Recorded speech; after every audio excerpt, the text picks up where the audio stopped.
Coming up on Florida Man Sports, the Rays have been stung by the South Side. Then the South Florida Fish show off some new numbers never seen before. And finally, it's gator hunting season out in Gainesville. All that and more up next. Welcome back to Florida Man Sports. I'm your host, Jacob Hopkins. Now before we get going, I need y'all to bear with me for all the fish puns that are on the way. Over the weekend, the Tampa Bay Rays traveled north to the south side of Chicago to play the White Sox for what could be a fantastic series. Let's get right into the series. We start on Friday night where the White Sox would jump out to a 5-0 lead as Martin Maldonado hits his first homer of the year and gets his first hit in 28 ABs. The Rays stood no chance. The White Sox would run up the score and win by a final of 9-4. That would be the White Sox 4th win of the year. That's not even that much. That's kind of sad. Surely that's all they'd get on the series, right? We go to game 2 on Saturday night. Richie Palacios up. This time it's the Rays who get out to an early lead as their right fielder puts them up 3-0 as that ball lands out in right field. But it wouldn't be enough because in the 10th, here comes Andrew Benintendi.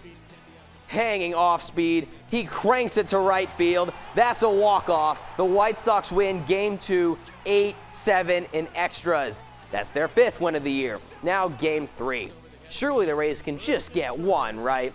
First, the White Sox take the lead in the 4th with a 2-out single. Mind you, this is the worst hitting team in the league, all of baseball. What's happening? Then Benintendi's going to come back up, and he gets his 10th RBI in just 2 games. The White Sox would go on to win 4-2 and sweep the Rays. This 3-game sweep is the first time the White Sox have won consecutive games and a series. The Rays now make up half the Sox wins. Right past us.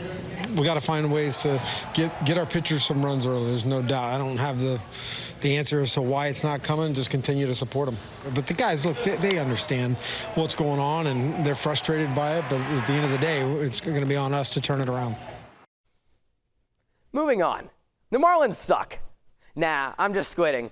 Ha, see what I did there? Anyways, the Marlins have played like carp through their first 30 games. They've come out with a 6-4 record to this point and don't show any signs of picking it up. To put it shrimply, they don't do anything right. They've been lackluster on defense and have shown zero effort. They play in this play that y'all are watching, it shows Jesus Sanchez casually going after a ball, and because of this approach, the hitter made it to second. Sanchez got benched for that, by the way. The Marlins also can't pitch. They're out here rocking the second worst team ERA in the National League. They have zero depth due to what feels like the whole rotation being on the IL. Right now, they have no ace, and their current number 1 pitcher is Edward Cabrera. The only thing he's accomplished in his career is scaring MLB The Show players. That and a 4.10 ERA.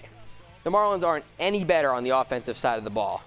The Fish fall in the bottom 20% in terms of team batting average. To say they have any hope is debatable. The Marlins are toward the bottom in most categories on both offense and defense. But hey, they're not dead last in anything, right? So that's got to be a plus. Gosh, that's sad.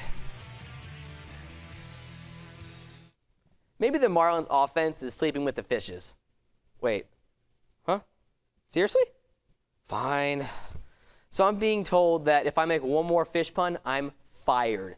So I guess I have to be serious now. Ooh. Well, both the teams I've touched on to this point have dealt with a nasty injury bug. Here to talk about the injuries is the one and only Elijah Emmanuel Loyola Laranza. So, Mr. Loyola Laranza, who's been the biggest missing pieces for the Rays in their first 30 games? Well, for the Rays, they have quite a few missing pieces out here for this team. For one, their starting pitcher, Shane McClanahan, has been out for the 2024 season due to a Tommy John surgery. He will not return this year and will return to play in 2025. When healthy, he's a potential Cy Young candidate and has a career record of 33-16. As for the other pitcher, Drew Rasmussen, is also the better pitchers for Tampa. Since joining the Rays in 2021, he's had a 19-9 record. His rehab is going pretty well and could return for the Rays late in the season. As for one of their hitters, Brandon Lau has been a big part of this offense. He's one of the big power hitters and has potential to hit more than 40 home runs and close to 100 RBIs. So what I'm hearing is that missing, your all-star caliber players, it hurts your team. I know, crazy, right? So now tell me, what's the Marlins injury situation? As for the Miami Marlins, they follow the same situation with the Tampa Bay Rays.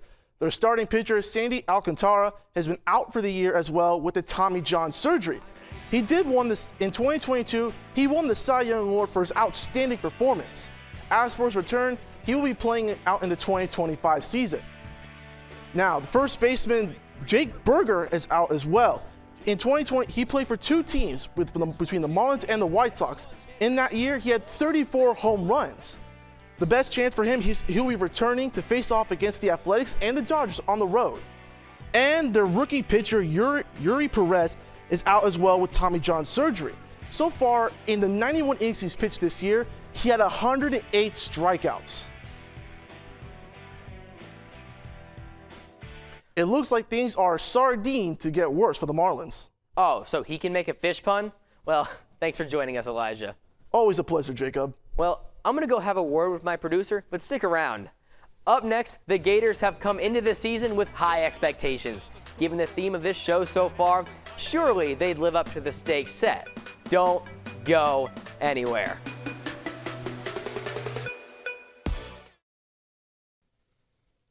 Welcome back to Florida Man Sports. I'm your host, Jacob Hopkins, and this is Bessie the Gator. Speaking of Gators, the Florida Gators finished as last year's runner-up for the NCAA baseball tournament. Majority of their production is returning to run it back this year and actually win a chip. So can they do it? Based on their season so far, not a shot. The Gators started as the #2 team in the nation. They've since played like #2. Florida has dropped out of the rankings altogether. They haven't won a series since March 31st, which is literally a month ago. In their last 13 games against Power 5 schools, 3 games resulted in a Gators win. In their opening series, they got swept by St. John's. Who in the world is St. John's? I'll tell you who. A bunch of nobodies. But at least the Gators have one bright spot this season. So there's this dude who constantly gets compared to Shohei Ohtani, but this dude's left-handed. His name is Jack Caglianone. He's been nicknamed Jack Cagliotani. Last year, he led college baseball in home runs with 33. He also had a 7-4 record on the mound, but he's a much better hitter than pitcher. This year, he hit a 516-foot home run. That's the longest shot hit in the StatCast era. He has 26 bombs to this point and needs just 9 more homers to break Florida's all-time career record, held by Matt Laporta with 74. Morgan Wallen once said, "You win some, you lose some. It ain't always home runs." Well, Caglianone only hits home runs, and he did so in 9 straight games. That's a record on all levels of baseball, pro or college. But the Gators were thrown out of the rankings, so Bessie, I'm sorry I have to do this. Don't worry. At least one baseball team in Florida is actually good at baseball. The Florida State Seminoles are currently ranked 7th in collegiate baseball. They rock a 34-9 record, which despite their ranking is the 5th best in the nation. They came out of absolutely nowhere this season. I mean, nobody saw them coming. The Noles weren't even ranked to start the year, and now they're a top 10 team. They even killed their biggest rival in the Florida Gators with a season sweep. They won 12-8, 19-4, and 14-3. I do apologize in advance, but this is the only footage I could find from those games. Yeah, 2-0. Uh-oh, got underneath it.